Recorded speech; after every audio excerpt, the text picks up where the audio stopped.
إن الحمد لله نحمده ونستعينه ونستغفر ونعوذ بالله من شرور أنفسنا ومن سيئات أعمالنا من يهده الله فلا مضل له ومن يضلل فلا هادي له وأشهد أن لا إله إلا الله وحده لا شريك له وأشهد أن محمدا عبده ورسوله. Today we are still in the Arabic lessons. I'm not going to write it on the board right now because I started writing this. We're still doing Abjad, Hawaz, Huttiya, Kaliman. We're on Kaliman, talking about the 6 kings, and encompassing that, we have the whole alphabet. The whole alphabet, which is Abjad, Alif, Ba, Jim, and Dal. Hawaz, which is Ha, Waw, and Zay. Huttiya, which is Ha, Ta, and Ya. Kaliman, Kaf, Lam, Mim, Noon. So last week we had the Lam, and this week we are on the Mim. And I just want to reiterate the point that Kaf, Lam, Mim, Noon is like this in every language. K-L-M-N. Okay, and they get this from the Muslims. Alhamdulillahi Rabbil Alameen. So, let me finish putting this on the board for us. It starts off, this is Meme. My mama Mabel mastered math, manipulating meme. She multiplied, and by my pops by 40 she had me. Tajweedu Meemun has 3 rules, this you all should know. Idgham, Idfa, Idharu, you'll learn them as you go. Meemun's makhraj is my mouth, by this I mean my lips. With ghunna, and tawassatu, then jahrun, you can't miss. To make the meme,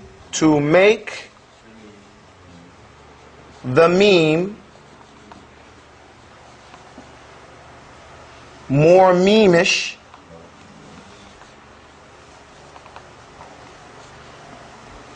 use fathun, istifal, or nistifal. Use dhalaqun, dhalaqun, and make the moves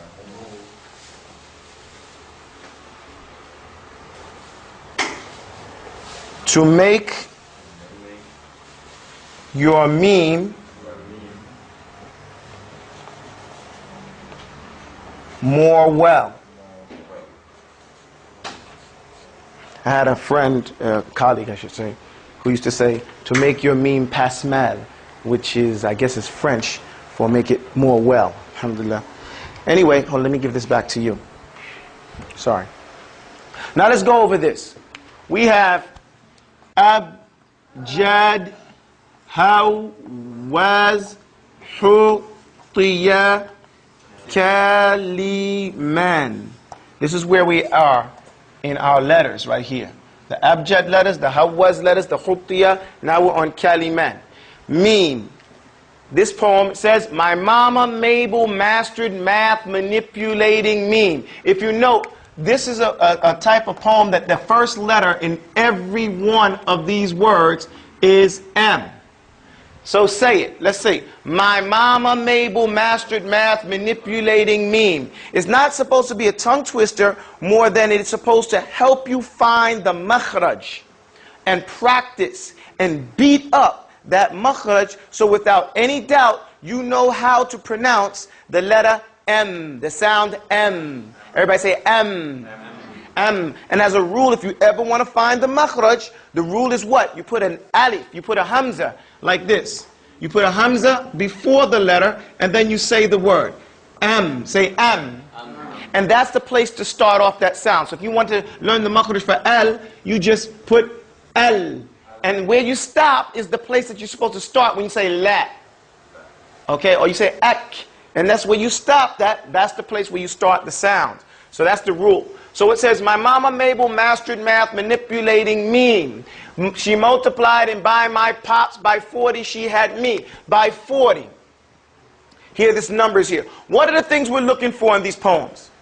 It says, what does it start off to be? With Bismillah, Alhamdulillah, then blessings on the Prophet. I'll have my say with you today concerning descriptions. We want the description of the letter, right? The numerals, the numeric value, right? Numeric value. Okay, I should say value. Descriptions of their numerals, points of articulation, which is makhraj. Makhraj, and it encompasses the tajweed rule. As each one comes, and as it does, each has its own sensation. And then the fifth thing is some English words that we'll find in these, on to the end. English words with the same or close makhraj, pronunciation. Pronunciation. And the benefit of that is what? The benefit of number 5 is that we already know how to pronounce those English words, and if we don't, it's easy to find the pronunciation or the enunciation of those words for the people who've been speaking English most of their lives. And if you've been speaking incorrectly, then what you can do is learn how to speak properly. Okay? And now in the Arabic, those words that you've been pronouncing incorrectly, we can work on properly enunciating the words, in the way they're supposed to be. Okay, and that's what our objective is here. So, she multiplied and by my pops by 40 she had me. So we know one thing about meme, that its numeric value is 40. You can always tie 40 and you can remember it. She multiplied and by my pops by 40 she had me. Tajweedu memun has 3 rules. This you all should know. So he sets us up and he tells us that meme in tajweed doesn't have 1 rule like some of the other letters. Meme has 3 rules. What does that mean for us? That's not right now. We're going to learn it. But we're going to learn how to utilize it when we move on and study the science of tajweed. Remember, this is a basic. This is a primary text to help you in other texts and to further you in your education. So everything here that you learn, you may use elsewhere, but you get a foundation on it here. So, the foundational rule that you're learning now is that Tajweedu Mimun has how many rules? 3 rules. 3 rules. This you all should know. Idgham, Ikhfa, Idharu, you'll learn them as you go. You should say you learn them. You learn them as you go. That's what it says. You'll learn you'll learn them as you go because it's going to the makhraj of meme. You learn them as you go. Get it? You learn the meme sound as you go. So, Idgham is a rule in tajweed. This is the first rule that he's showing that you're going to have. Ikhfa is the second rule, and idhar. This is not necessarily the order of the rules in tajweed, because in actually tajweed, idhar would be the first rule that you would learn. However, in the course of this poem, he's saying these are the 3 rules. What do they mean? That's outside of the scope of this lesson. Okay? It's not outside the scope of wanting to learn it, but right here, it's not the place for us to go over what these rules and how they apply with meme. Here is only to recognize and become familiar with the fact that meme has how many rules? 3 rules, and they are idgham, ikhfa, and idhar. Then it said, memun's makhraj is my mouth. By this, I mean my lips. Here, he specifically tells you where the makhraj is. It's very easy. The makhraj is what? My mouth. By that, what does he mean? Our lips. Everybody say am. You see, you have to put your lips together. Am. Say ma. Me. Mu. It's all on the mouth, right at the exit part of our mouth, on our lips. Okay? Then he goes on to explain what the sifat. When we say description, we mean here sifat. The sifat of the letters. And these sifat, you should be more familiar with them as we've been going through. But today you're going to meet some new sifat that you probably haven't seen before. He says here, with gunna. We haven't spoken about gunna so much. We mentioned it one time, but we didn't discuss it. This is within the scope. Gunna is a nasal, when you hold the air in your nose. Say and you hold the air in your nose. So gunna is a part of meme. Then it says tawassatun. Tawassatun. We learned shidda and we learned for it to be rikhun, to be light. Now tawassat is medium. Why is that? Because when we put our lips together, we say ma, ma, ma. We let it go gently. Say ma, me, mu. It's a gentle, it's medium, the way we do it. Not like kha or ha, which comes out harder. We say ma. We have to let it go in a medial style. Jahrun is loud. It's vocalized in a sound that you hear. Say ma. Ma. And you see, you're still holding that air in your nose. That's what that gunna is. And that's why you can't miss it. Because it has that gunna, that tawassut, and that jahrun. Ma. Then it goes to make the meme more memeish. Meaning, to clarify the sound, you use a fathun. Because some people, they say ma. Some people incorrectly say ma. This is wrong. Some people, if they don't say it right, you don't know if they said na or ma.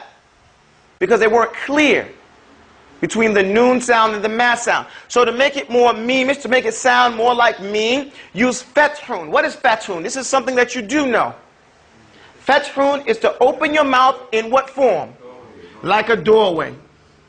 To open it up and down. Say ma. And usually with fath, what do we see? Istifal.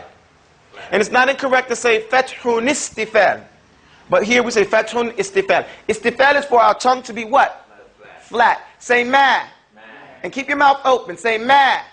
What happens? Your tongue is flat. Even when you start, you say ma. It starts off flat, it stays flat. That's what that istifal is. Okay? Then it says dhalaqun. Use dhalaqun. Everybody say this word.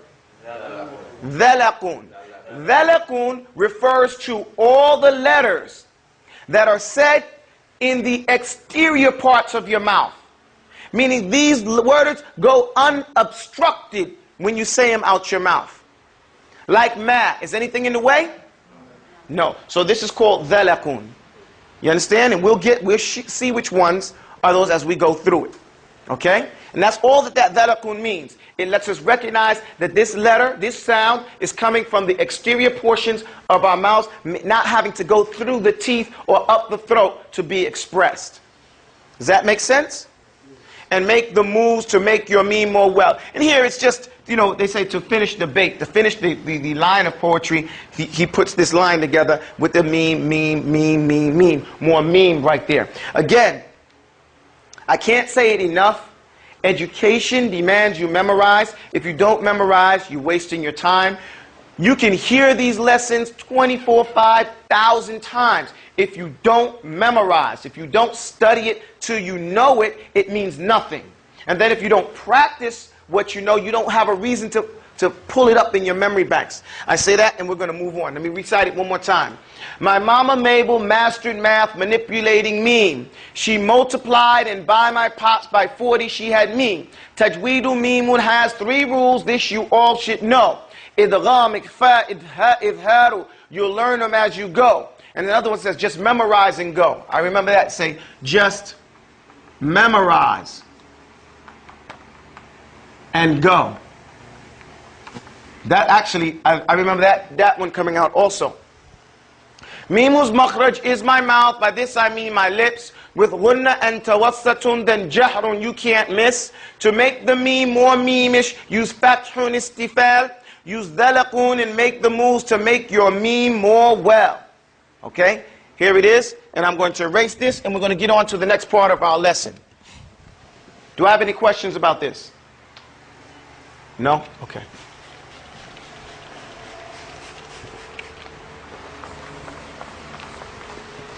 Alhamdulillah. Now, as we're doing this, we're going straight to the Ajrumiyya because last week we didn't seem to have enough time to go through it.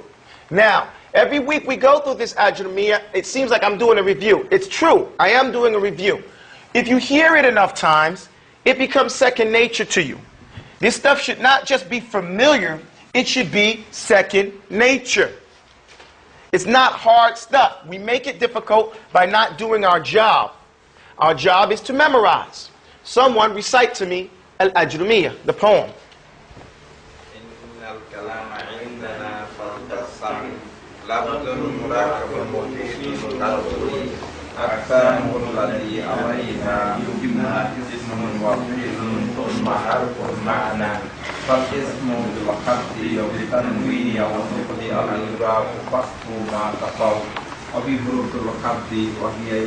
هو من إلى وعن وفي وربا والباء وعلى والكاف واللام واو وتاء ومذ ومنذ ولعل حتى. If you guys would recite it 100 times like I tell you to, it wouldn't be difficult for you to keep this thing. You have to do it at the same time it takes you to watch a 30-minute sitcom or to sit down and drink some coffee. You can put this thing and some paper in front of you and recite it a couple of times, go over it, teach it to some of your children. It won't be any problem. It starts off like this. قال ابن أبو واسمه محمد. He says, قال ابن أبو. The slave Ibn Abu, right? He said, واسمه محمد, and his name is Muhammad ibn Abu. Allah fi kulli al-umuri ahmadu. Allah is the one that I praise in all my affairs. Musalliyan ala Rasul al-Muntaqa. While sending the salah on the Prophet al-Muntaqa, al-Rasul, the messenger, the purified one. Wa alihi wa sahbihi dhawit tuqa. And his companions, his friends, wa alihi wa sahbihi, his family, his companions, those who have taqwa, all of them. وَبَعْضُ فَالْقَصْتُ بِذَا الْمَنْذُومِ. Then afterwards the objective with this mandhum, this poem, تَسْهِيلُ مَنْثُورِ بِنَجْرُومِ. To make it easy, the manthur, the poem, the written work of Ibn Ajrumi. لِمَنْ أَرَادَ حِفْظَهُ وَعَسُرَ. Whoever, for the one who wanted to memorize that work, but it became difficult on him, عَلَيْهِ أَنْ يَحْفَظَ مَا قَدْ نُثِرَ. It became difficult for him to memorize the thing that was written in prose, which is regular speech. Allah asta'inu fi kulli amal. As Allah is the one that I seek His help and His guidance in every affair. Alayhi, what's the next one? Alayhi qasdi wa alayhi muttaqal. Ilayhi qasdi, to Him is my direction that I'm turning. Wa alayhi, and upon Him I am relying upon Him. It's just a rough translation. That's the introduction.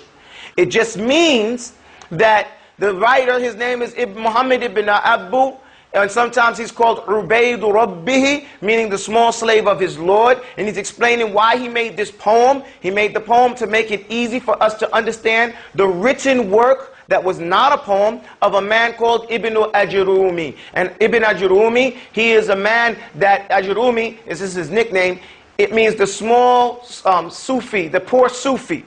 So the person, Ajrum, originally in Berber language, he was a Sufi man. Okay? وَأَنَعُوذُ بِاللَّهِ مِنْ ذَلِكَ. However, his work in the Arabic language is outstanding, and it has become a classic. You don't find one alim from the ulama not promoting and pushing this subject and this book from called Al-Ajrumiyya. Even you see Ibn Uthaymeen rahimahullah wrote, or not wrote, but he did a whole sharh based on it. And it's something that we need to practice and learn, because without the science of Nahwu, you will get lost in the sciences of the Quran and the sciences of Islam, because they're all muftaqirun ila al-Arabiyyah. They all need and they demand an understanding of the grammar of Arabic. Next, it says, إِنَّ الْكَلَامَ عِنْدَنَا فَلْتَسْتَمِعْ. Follow your notes. إِنَّ الْكَلَامَ عِنْدَنَا فَلْتَسْتَمِعْ. The fact is that kalam, according to us, according to the people of grammar, فَلْتَسْتَمِعْ. So listen up. لَفْظٌ مُرَكَّبٌ مُفِيدٌ قَدْ وُضِعَ. It is lafdhun. Lafdhun means what? It means it is a sound that shoots off the tongue. Right? Lafdhun. It's spit off the tongue. Murakkabun. It's two words or more, two sounds or more. Mufidun, it's beneficial, meaning it has a meaning that the listener is not still waiting for to understand the objective of the speaker. Lafdun murakkabun mufidun qad wudi. And it is in Arabic language, it is intended, and it is not in any other language. This statement excludes ishara, somebody making hand movements, because hand movements in Arabic or in the grammar of Arabic is not considered speech. Like if I say, that means come here, right? This hand movement means come here. This means be quiet. So what? The fuqaha consider it speech. The people other than the people of grammar consider it speech. But we're not in those subjects right now. We're not in a fiqh class. We're in a grammar class. So in grammar, that's not considered speech. Kitaba, writing, is not considered speech according to the people of Nahw, the scholars of Nahw. So we're only talking about what the scholars of grammar consider to be speech. This is a very important point that we have to go through.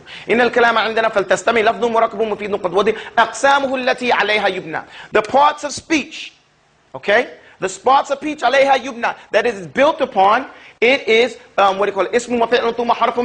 So first he gives the definition of kalam. And he has to give the definition of kalam because this is what we're talking about. The whole of the language is surrounding this word, kalam, speech. And kalam is the plural. Kalam is a big word, a large amount of kalima. And kalima is words. Small, and these are words. So we call this speech. This is considered speech. Whereas this is considered a word. A word. 2 E's, thank you.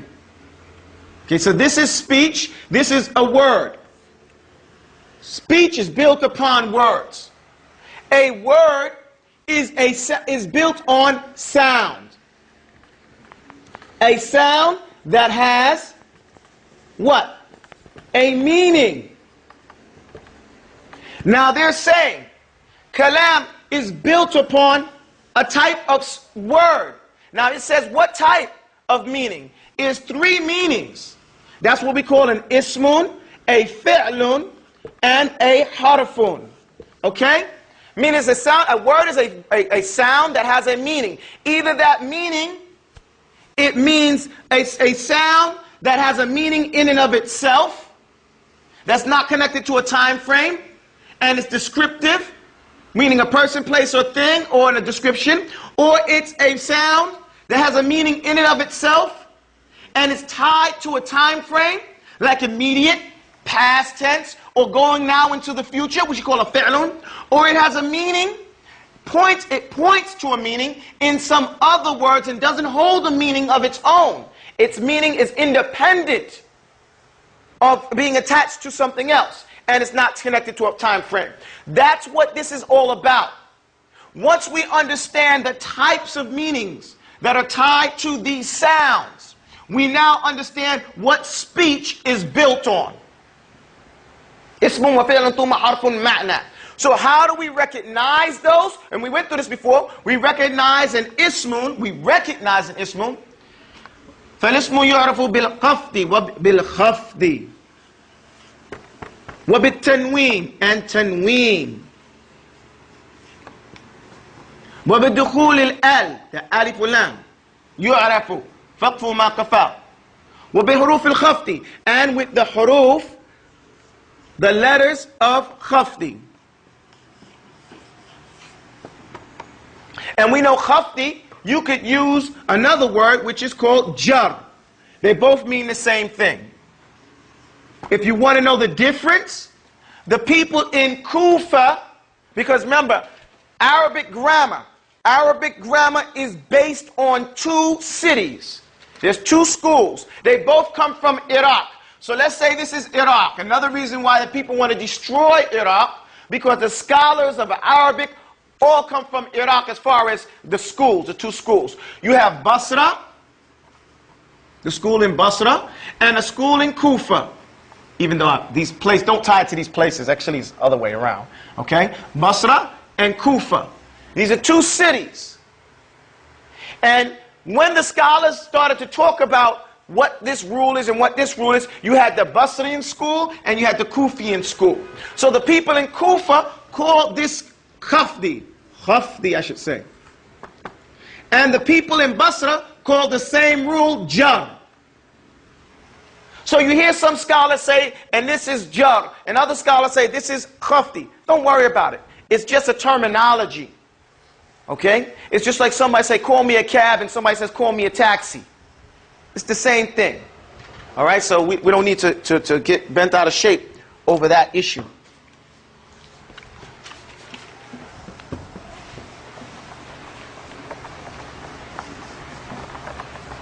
Okay, so an ismun is known by khafti wa bitinwini wa dukhuli al yurafu faqfu ma qafaw wa bi huruf al khafti wa hiya min ila wa an wa fi wa rubba wal ba wa ala.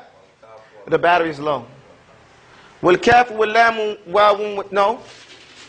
Wal fi'lu. Hold on for a second. You want to toss me one? Okay, alhamdulillahi rabbil alameen. Bismillah. Okay, alhamdulillah. So, al-khafti. So, al-fi'lun, no, hold on a second. But huruf al-khafti. Wa huruf al-khafti, they are a few words. Huruf al-khafti, the harf that is khafti. Meaning, now what does that mean? A harf that is khafti? Because we haven't gotten to a harf yet. So, a harf that is khafti, it is the word that is dependent on other words. Not independent, I might have said independent before. But a word that is dependent on another word. So the harf that is khafti means that a word that comes before an ismu. A harf is a word that comes before an ismu, right? And it makes or it affects that ismun carry a kesra at the end of it. Which goes to the other point that we have to take a sidebar. On the sidebar, we know that the study of Nahwu as a science is dependent on what? Watching or studying the changes that take place at the ends of a word. And that means we have to understand, this demands that we understand where is the end of a word. So a word is always on the scale of fa'ala. That's if it's an action word. If it's not, it's still fi'lun. It's going to be fi'lun. Either way, it's a fi'lun or an ismun. It's going to still be just like this. You understand me? So now, the end of the word is right here. This is what we're talking about. Is it going to be a dhamma, or is it going to be a kesra, or is it going to be kesratan, or is it going to be fathatan? The changes that go there, that's what we're studying here. So we can't lose focus on what we're doing. We are learning these terms and these types so that as we study, we know what we're looking at. We're just getting our tools together. And I'm reviewing this because now when we get to alamat, which we're at actually, we need to be finished with this. This needs to be something that we recognize. Does that make sense? Okay, so it makes a kasra come at the end of it. So what are the words? So I said they are min, wa ila, wa an, wa fi, wa rubba, wal ba, wa ala. والكاف واللام واو وتاء ومذ ومنذ ولعل and حتى. These are all of them.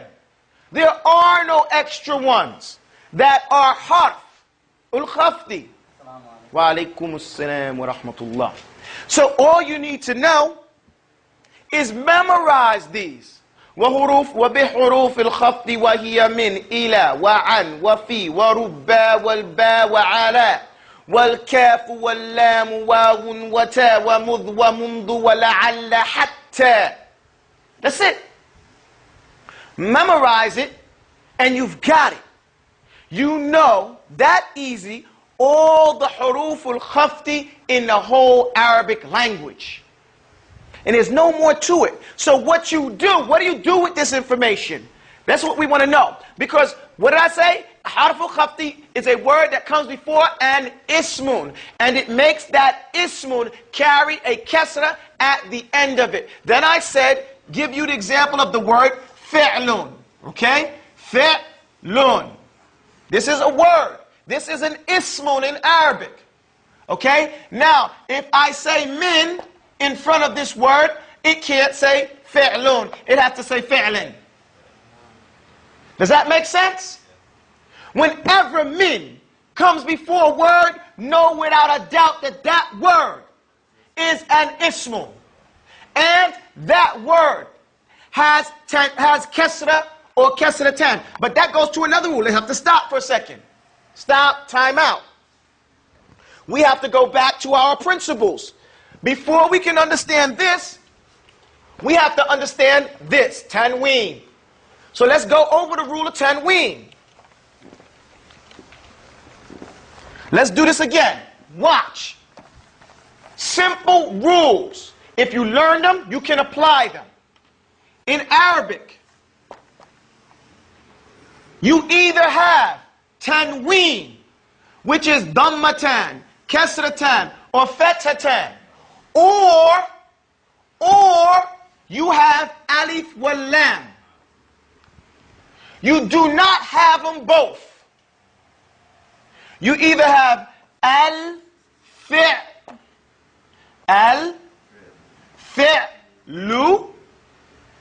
fi'li, or fi'la, or fi'lin, fi'lun, fi'lan. You will never have tanween and alif wal lam in a word.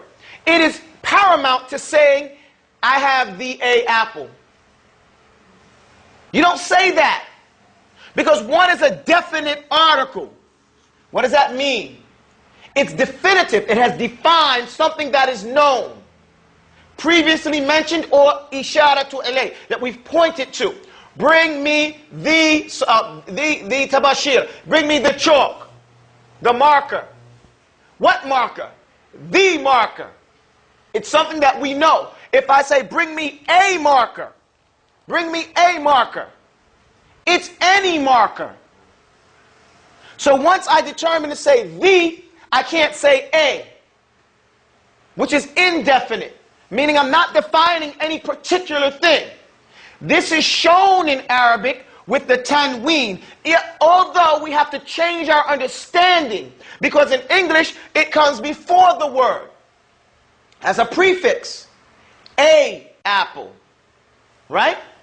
So it comes in Arabic at the end, but at the same time, we can tell that it is not the in front, right? And there are other conforms that we can utilize, but that are not important right now to learn at this moment. Baby steps. Okay? So, now we go back.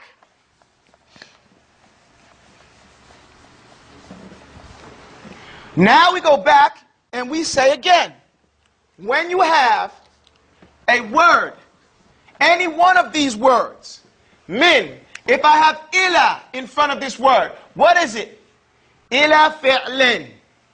If I have ala in front of this word, ala fi'lin. If I have ka, which means mithla, which means like, ka fi'lin. Does that make sense? If I have li, I say li fi'lin. And if I want to make it alif wal lam, I could say, if I say ta, see, now this is a difference. Ta and waw are two different things. Let me explain this.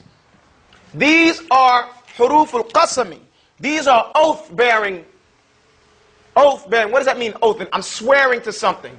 And we know, we're getting to our aqidah now, we know that we don't swear by nothing but Allah. Right? But we see Allah swears, He swears by His creation. Wa-layli. Right? So Allah says, wa-layli. Allah swears by His creation. Either yaghsha, if you want. You understand that? So the wow here is for qasmi. We can say, wallahi. You see how we put the kasra there? Wallahi. That's for us. Or we can say, tallahi. You see the ta? And these are the only ways that this makes this a kasra, except the wow, which means the same thing in English, and. So if this and is following another kasra, so if it says, min fi'lin wa and fi'lin, meaning akhar, meaning another fi'lin. Can I say this? Why? Why is this one kasra? This is because of the min. Because the wa here means and, meaning and min fi'lin, meaning bringing it over. And the Arabs love abbreviation. First lesson you learned, right? The Arabs love abbreviation. And then we say this in English too. We say the word and. I'm going to bring the chalk and the marker. I don't have to say, I'm going to bring the chalk and I'm going to bring the marker. This is redundant in speech. Redundancy in speech is ugly. So I can go short and abbreviate that sentence by saying, I'm going to bring the chalk and the marker. You understand that? So likewise, we can say, min fi'lin wa fi'lin, meaning wa min fi'lin.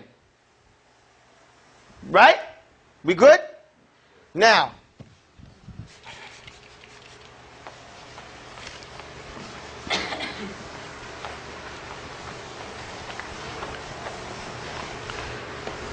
after that, after we understand how to recognize an ismun, because certain things are happening at the same time, we now go back to a fi'lun, and don't be rude, ladies, and a fi'lun, and what fi'lun yurafu bil?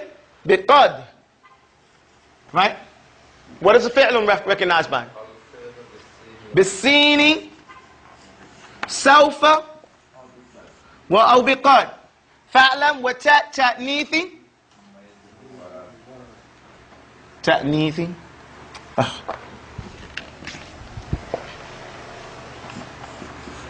Oh man, I can't get this pen to work. Bismillah.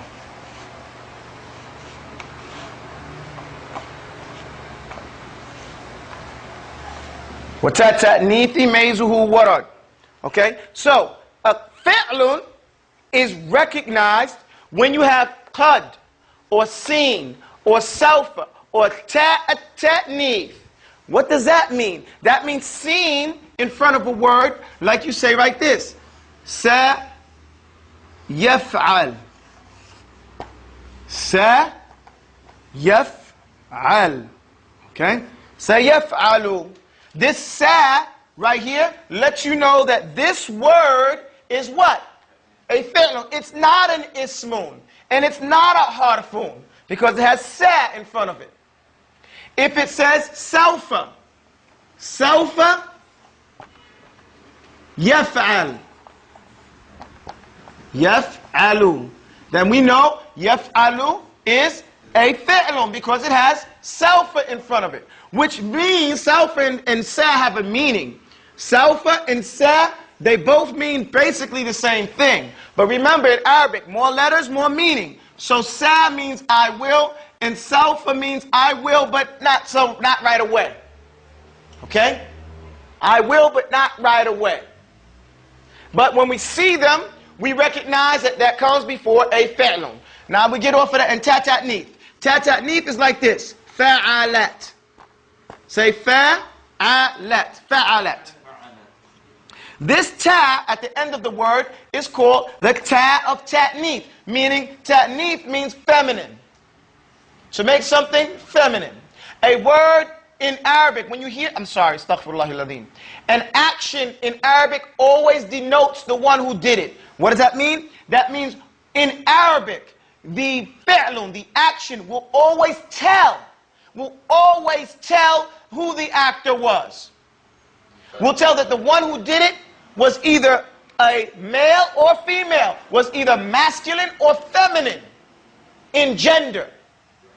Because it might not have been a male or female. It might have been a cow. But a cow has gender. The gender is either masculine or it's feminine. This ta lets you know that the one that did this action is feminine in gender. There is no neuter. Again, what does that mean in neuter? Come back to the sidebar. We're going to sidebar again. What we have to understand is first the language that we're starting with, English. English has 3 forms of speech. How many forms? 3. That's 3 genders I mean by that. It has the masculine. It has, which is called he. It has the feminine. That's called what? She. And it has the neuter. The neuter is neutral, neither masculine or feminine. And it is called it. Do you understand that? Now, Arabic, this is English. We are not talking English. We are talking capiche. So, in Arabic, an Arabiya, it has a masculine. It is huwa. Huwa stands for, what they call this he, they call this third person singular. They call it third person singular. Meaning it can only be referencing somebody else. And that somebody else has to be one. Singular in its own self. Where this is third person singular also. Right? This is third person. No, it's not person at all. It's non-human. And it could be plural. It can be plural or singular. Wa alaikum salam. This right here, this it is non-human, plural, and singular. Or singular. Whereas in Arabic, the masculine, it is singular. Masculine, singular. Huwa. Masculine, singular. Allah says, قُلْ هُوَ اللَّهُ أَحَدٌ. Say, it or he, Allah, is one. Then it doesn't have a neutral. It doesn't have a neutral. The feminine is here. Here, in English, she is third person singular. But in Arabic, here, if it's in reference to a human, then it's feminine singular. Like the Arabic. Now, when it's referencing non-humans, in the Arabic, it still means the masculine in gender singular. And in the Arabic, the feminine here, it means feminine in gender but plural. Don't you see in your books, the Medina books, hiya kutubun. Hiya kutubun. She is, or it is, or they are books. Right? And then they say, huwa al-kitab. It is a book. Or huwa al-kitab. It is the book. Meaning singular in notion. But it doesn't mean he, the book. That's only in reference to masculine singular human. When it's in reference to a cow, something's non-human, hiya al-baqara. Right? So we have to understand this part about our language and the language of Arabic and how it differs. So when we see this ta, ta'neeth, this ta is in reference to a feminine, gendered something doing this action. Yes? What if it's a ant or a bee? What's animal? Animal? No. Namla? The word? No. Every word in Arabic has already stated gender. Everything in Arabic has a stated gender. It would depend on the thing that you're referenced to. If it's a namla, okay, then of course namla, by the virtue of the word with the ta marbuta at the end, is a feminine thing. It's feminine. So it would be referenced as hiya. Okay? But if it was a masculine thing, like an asad, like an asad, then this thing would be considered a masculine thing. So now a harf is a word, again, harf is recognized. How do we recognize a harf? It's called a harf because it's so small. Its ends don't change. They stay the same and they keep the same form. Nothing that you see here is good. Whatever's good for the other two, for harfun, it just won't do. So there is no sign for harf. They say the absence of a harf, absence of a sign for a harf, is a sign of a harf. Okay? So there is no sign that you can use. Just anything that doesn't have tanween, or doesn't have al, or it doesn't have huruful khafti, or sin with salfa, then that thing is a harf. And so after having recognized this, and after knowing that i'rab is, going to the sidebar, these changes are called i'rab. Right? The changes that take place on the word, that's called i'rab.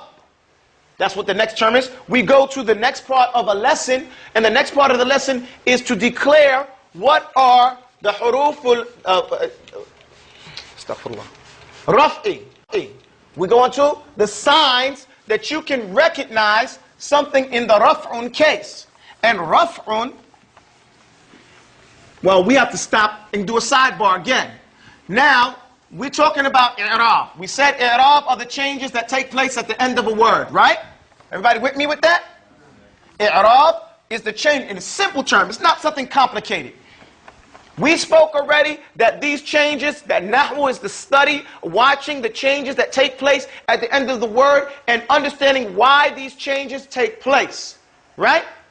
That part is called i'rab, clarifying these ends. Now, there are different types of ends. A fi'lun, for instance, which is an ismun, a fi'lun will either have the dhamma, right? The dhamma is called raf'un. Okay, raf'un. Raf'un, if you want to say it like that. The kasra, or kasratan, this is called khafdun. I'm sorry, I didn't mean to write this in Arabic. Khafdun. The case, these different cases. The fatha, or two fathatans at the top, this is called nasbun. And if it has a sukoon at the end of it, then it's called jazmun. Okay? These are the four types. The four changes or cases that happen at the end of a word. It either has khafdun, or raf'un, or jazmun, or nasbun. It don't got nothing else. It's one of these four. These are the main ones.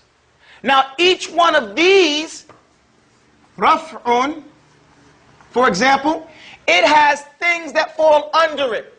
Signs that are come, we call in place of the dhamma. See, the dhamma is the chief. That's the chief sign that you see there. The chief sign for the jazmun is what? A sukoon. That's the chief sign. The chief sign for the khafdun is what? Is a kasra under the word, or kasratan, either one, right? And the chief sign of the nasbun is what? Two fatatan over a word, over the word. That's it. Those are the chief signs. Once we recognize that, then we single them out and say, okay, let's check this out now. What are besides the chief ones? When do we use the chief signs? And then what comes in its place? Because I don't want to give you too much information that it confuses you. So we said, علامات رفع بها تكون ضم واو ألف ونون. We started with the raf'un. Why do we start with the raf'un? We start with the raf'un. Go ahead, finish that, man. We start with the raf'un because it is the chief. We're going to call it chief raf'un. He is the imam. Why? Because the asl, the foundation with a word is that it's in the raf'un case unless there is a reason why it happened to be in some of these other cases. It has to have a reason. Must have reason for one of these. No reason whatsoever. It's naturally raf'un. Does that make sense? It's naturally raf'un. And if it's not raf'un, it has to have what? A reason. So first, let's see how it's supposed to be in its natural order. Can I erase this? No. Okay, can I erase this? Good. Am I making it clear to you guys? Is it painting a good picture? Okay, because it's got to be thabit. It's got to be strong. It can't be some vague idea. It's not going to work that way. You have to use this. And it's very easy to remember because you have a text that is infallible in its grammar. That's the Quran. And all you have to do to get accustomed to recognizing the changes that are happening at the ends of these words is read the Quran. And the more you read the Quran, the more familiar you will become with the changes and why these changes are happening. Because the Quran is repetitive in blasting these rules in a very clear, dynamic way.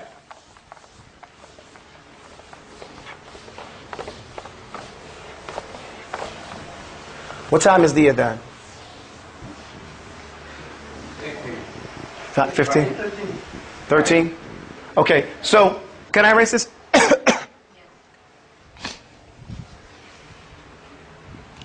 So, we don't need to know the Khaftun today, right? We don't need to know the Jazmun today. We don't need to know the Nasbun. We just want to know the natural order of things. The natural order of things is Raf'un.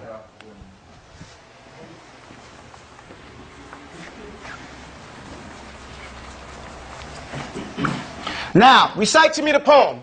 It says, Babu Raf'un, right? Babu alamati Raf'i. Okay? Recite it. It says, Alamatu Raf'i bi dammun wawun alifun wa nun. Alamatu Raf'i biha takun. Farfa bidammin mufrad al-asma'i kaja'a zaydun sahibul ala'i. It says, we're going to go here. Fi'lun. We have a fi'lun, right? You with me? Yeah. Now, why does it have this? It says, we're doing the rules of Raf'un now. It says, Alamatu Raf'i biha takun. Sidebar. The Raf'un, the sign for Raf'un is what? Dammun, Wawun, Alifun, wa Nun. These four things. A Dammun, Wawun, Alifun, wa Nun. Alamati Raf'i biha takun. The chief sign is the Dhamma, right? Then his immediate assistant is a Waw. Then the Alif, then the Nun. So we know, we're going to check it out. So it says, علامات رفع بها تكون ضم واو ألف ونون علامات رفع بها تكون فارفع بضم. So make it the dhamma. Your sign for rafi, فارفع بضم مفرد الأسماء. So the first one is a mufrad al-asma. It is a single word. A word, single name. Single name or title for something. Mufrad al-asma'i, for example, كجاء زيد. Sahibul ala'i, like ja'a zaydun. We said a fi'lun, it comes, right? And right after the fi'lun, fa'iluhu. The one who did the action comes immediately after the fi'lun. Fi'lun fa'iluhu. Qala Allahu. Ja'a zaydun. Ja' is the action. Who is the actor? Zayd. Zayd is an actor. So whenever you have a singular name, and the fi'lun, the fa'il, the one who's doing the action, the actor, is always raf'un. Every time you see it, it's always raf'. It's a solid rule that doesn't break. Never in the Arabic language is an actor anything but raf'un, marfu'un. And he's marfu'un, he's made and shown to be raf'un, either with a dhamma, a waw, an alif, or a nun. So you make it a dhamma when it's a singular name. Singular name. Like ja'a zaydun sahibul ala'i. Warfa bihi jam'u mukassara wa ma. Also, if it is a plural that's broken, a broken plural. What is a broken plural? A broken plural is like the word babun. Say babun. Don't you see it's marfu'un, it's raf'un bi dhamma? Now it's broken because it changes its form when it becomes plural. So when you say abwabun, Now the form has changed. You added a wow. You added a wow in the middle of it, right? So it's no longer bab, and you put an alif at the front, a hamza. So that changed the shape of bab. So we call this in Arabic a broken plural, meaning that its plural is different in shape from the original letters from its singular, which means us to understand what is a not broken plural. Okay? So it says, فَارْفَعْ بِضَمٍّ مُفْرَدَ الْأَسْمَاءِ كَجَاءَ زَيْدٌ صَاحِبُ الْعَلَاءِ وَارْفَعْ بِهِ جَمْعُ مُكَسَّرَ وَمَا جُمِعَ مِنْ مُؤَنَّثٍ فَسَلَمَ. So it says, okay, the next one is a feminine, non-broken sound plural, right? Recite to me the bait. Give me the bait. Let me see something. It says, وَارْفَعْ بِهِ جَمْعٌ مُكَسَّرَ وَمَا جُمِعَ مِنْ مُؤَنَّثٍ وَسَلَمَ. It says, جَمْعٌ مِنْ مُؤَنَّثٍ وَسَلَمَ. So now you have the third one, I'm going to put it here, is a sound plural, feminine plural. Feminine plural. Now we know what a broken, this is broken, right? Now what is one that's not broken? It's not broken, it's called sound. Say broken. Broken. Sound. Sound meaning he's firm, he's sturdy, he's healthy. He's not broke up. So we have like this. Say Muslimah. See, Muslimah is a feminine singular. Feminine. This tamarbuta let you know that it's feminine. A male is Muslim. A woman is Muslimah. The plural would be, and this is Muslimatun, right? The feminine would be, the plural would be Muslimatun. Okay? Now, how come this is called feminine, sound, when it has an added alif and ta? Because the original order of the words, this part of the body is still the same. The root words, the format of the word is unbroken, and it only changes at the end. Does that make sense? Yes. So you make this marfu'un bidamma. So now you have three types of words, and it's very important at this stage of your growth in the study of Arabic to learn what these types of words are. That's what you should be focusing on, and recognizing how to compartmentalize each style of word. And it's real easy.